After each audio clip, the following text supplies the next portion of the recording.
안녕하세요. 오늘은 시편 1편 3절 말씀을 함께 나누도록 하겠습니다. 그는 시냇가에 심은 나무가 철을 따라 열매를 맺으며 그 잎사귀가 마르지 아니한 같으니 그가 하는 모든 일이 다 형통하리로다. 아멘. 이제 그 불경건한 자들과 구별된 삶 속에서 하나님의 말씀을 주야로 묵상하기 시작하면서 이제 그 열매가 드러나기 시작하는 구절로 들어갑니다. 결국은 내가 하나님의 말씀을 향해서 들어갔는데 여기 심겨진 나무, 심은 나무는 그 수동태로 돼 있죠. 그래서 결국에는 어, 이 하나님의 말씀을 통한 은혜가 나를 사로잡아 가는 느낌을 받는 것입니다. 마치 내가 수영장에 들어간 것과 같죠. 수영하러 들어간 것 같습니다. 내가 수영장에 갔지만 결국은 그 물속에서는 그 물이 나를 모든 것을 감싸고 지배한 것처럼 하나님의 말씀이 그와 같다라는 것입니다. 이것을 다른 의미로 신비한 말씀이라 이렇게 할 수가 있는데요. 이 시인은 은유를 쓴 거죠. 실제적인 은유를 쓴 거예요. 그러니까 이야기의 은유가 아니고요. 어떤 꾸며낸 이야기의 은유가 아니고 사물, 식물에서 실제로 일어나는 그 실제와 우리를 빗대서 똑같이 이렇게 비교해서 이꼬르를 성립시키는 것입니다. 그러니까 이것도 사실이고 이것도 사실이다라는 것입니다. 이것을 유비라고도 합니다. 시냇가에 심겨진 나무, 그 뿌리를 깊게 내려서 수액을 이렇게 끌어올리죠. 그래서 생기가 막 일어나고, 그죠? 그 나무 잎이 무성하고 열매가 풍성히 맺습니다. 그와 똑같이 그게 실제인 것처럼 우리도 하나님의 말씀을 주야로 묵상하는 자는 똑같이 그런 형통함의 열매를 맺게 된다라는 것입니다. 그럼 이것을 믿으십니까? 믿으셔야 됩니다.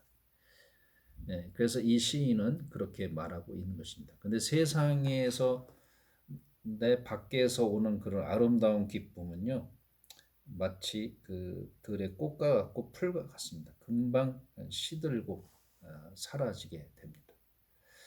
그러나 여기서 이 시냇가에 심겨진 나무처럼 우리가 말씀의 뿌리를 깊게 내리고, 그죠? 그렇게 살면은 하나님의 은혜와 축복이 우리 속에서 계속 올라오는 거예요. 마치 nothing, 그러니까 무에서 아무것도 없는 거에서 하나님이 만물을 창조하셨잖아요. 그런 것처럼 하나님도 우리 안에서 그런 일들을 하고 계신다라는 것입니다. 시냇가에 심겨진 나무는 자기가 스스로 그 아무리 노력을 한다고 해도 물이 없으면 어떻게, 시냇가가 없으면 어떻게 되겠습니까? 아무 소용이 없죠. 그런 것처럼 이제 우리가 하나님의 말씀에 이렇게 심겨지면 자연적으로 그 은혜가 이렇게 올라오는 것이죠. 그것은 이제 무에서 유, in the beginning이에요. 제가 생각할 때는 태초입니다. 그게 나에게서 태초는 언제냐?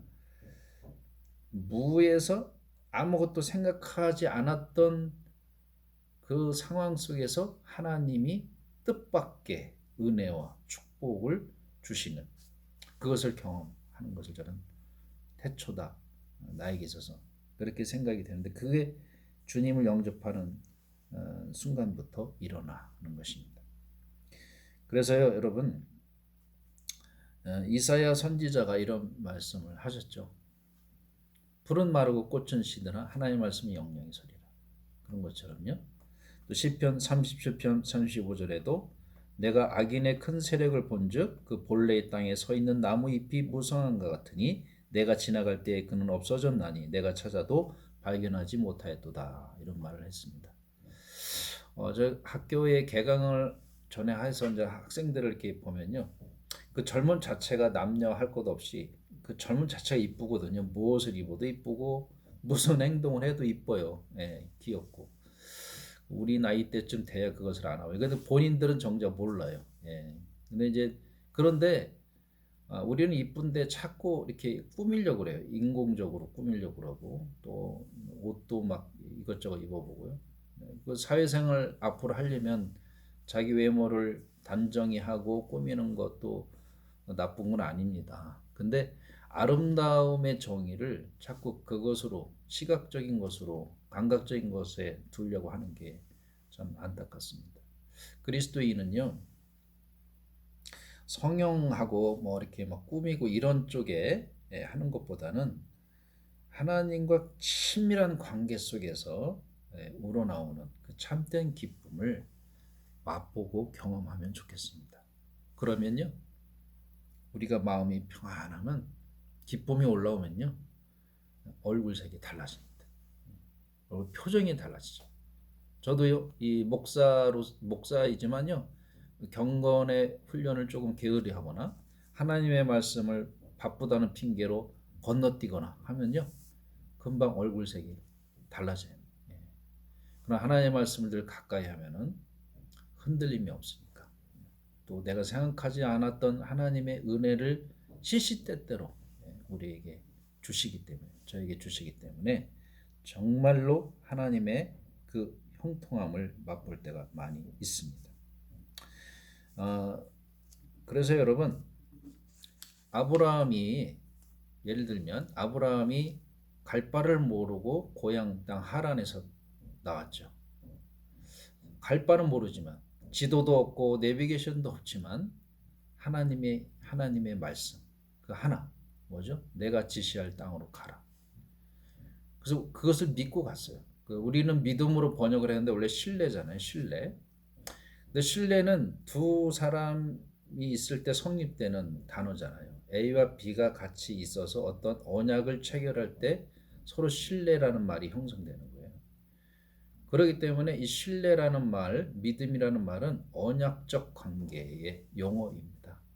나와 하나님과의 관계에서 일어나는 여러분 하나님의 말씀을 믿으시죠?